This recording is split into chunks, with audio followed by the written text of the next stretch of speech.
Assalamualaikum warahmatullahi wabarakatuh. Perkenalkan, kami dari perwakilan dari kelompok 1 kelas Sistem Informasi 61. Pada kesempatan kali ini, kami akan membahas tutorial metode sistem pakar forward chaining. Sebelum masuk ke tutorialnya, kita perlu tahu metode forward chaining itu apa. Metode forward chaining adalah salah satu metode inferensi sistem pakar. Metode inferensi itu adalah proses untuk menghasilkan sebuah informasi berdasarkan dari fakta yang diketahui atau diasumsikan. Contohnya, jika Fahri tidur di malam hari, maka Fahri akan telat berangkat kerja di besok pagi. Tutorial metode forward chaining. Dalam menerapkan metode forward chaining untuk membangun sebuah sistem pakar, maka langkah yang pertama kita perlukan yaitu mempersiapkan data konvolusi, data premis, dan data rule. Data konvolusi itu adalah data kesimpulan atau keputusan yang diperoleh berdasarkan premis, sedangkan data premis adalah data asumsi yang berpengaruhi data konvolusi. Jika data premis tidak ada, maka tidak bisa mendapatkan data konvolusi. Karena data premislah yang menentukan hasil informasi yang akan didapat pada metode forward chaining. Data rule sendiri adalah data aturan yang akan dibuat berdasarkan data premis dan konvolusi yang diperoleh untuk menentukan bagaimana sistem pakar akan bekerja. Tips untuk langkah pertama, jika ingin membuat sistem pakar, carilah seseorang pakar atau ahli sesuai dengan tema sistem pakar yang ingin dibuat agar data premis dan data konvolusi yang diperoleh sesuai. Setelah data yang diperlukan diperoleh, selanjutnya yaitu membuat algoritma metode forward chaining untuk membangun sistem pakar.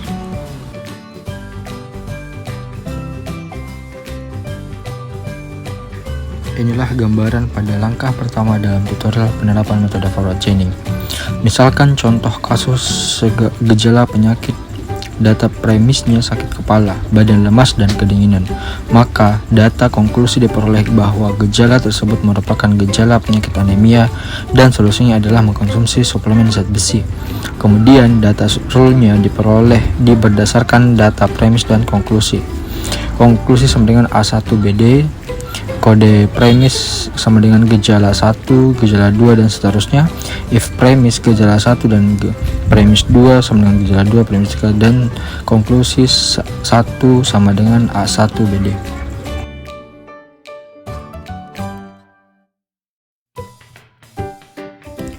Selanjutnya, gambaran langkah kedua yaitu gambaran penerapan algoritma metode forward chaining pada sistem pakar. Sistem pakar yang memakai metode forward chaining memiliki input premis sebelum menentukan konklusi. Dalam sistem pakar, penggunaan diharapkan menginput suatu data premis agar sistem pakar tersebut dapat memberikan konklusi atau keputusan.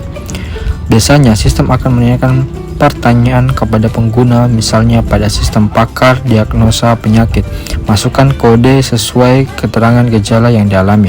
Kemudian dari gejala itu akan disimpulkan penyakit dan solusi pengobatan. Penyakit dan solusi pengobatan itu merupakan konklusi gambaran dari sistem pakar tersebut.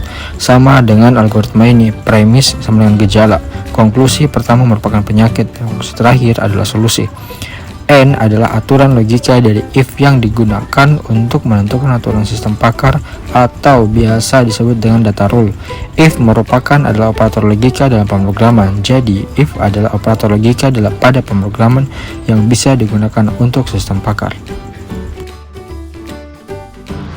Kesimpulan dari tutorial metode forward chaining sistem pakar yaitu metode forward chaining adalah metode yang dimana prosesnya akan menghasilkan suatu informasi berdasarkan data premis atau fakta atau asumsi yang diperoleh. Untuk menerapkannya, kita memerlukan beberapa data, yaitu data premis, konvolusi, dan data rule. Agar data premis dan konvolusi yang diperoleh sesuai, maka kita memerlukan seseorang ahli pakar yang sesuai dengan tema sistem pakar yang akan dibuat. Itulah pemaparan materi dari kelompok kami, yaitu kelompok 1 kelas Sistem Informasi 61. Apabila ada kesalahan kata, mohon dan kurangnya dimaafkan. Jangan lupa bantu dikoreksi materi videonya ya teman-teman. Thank you.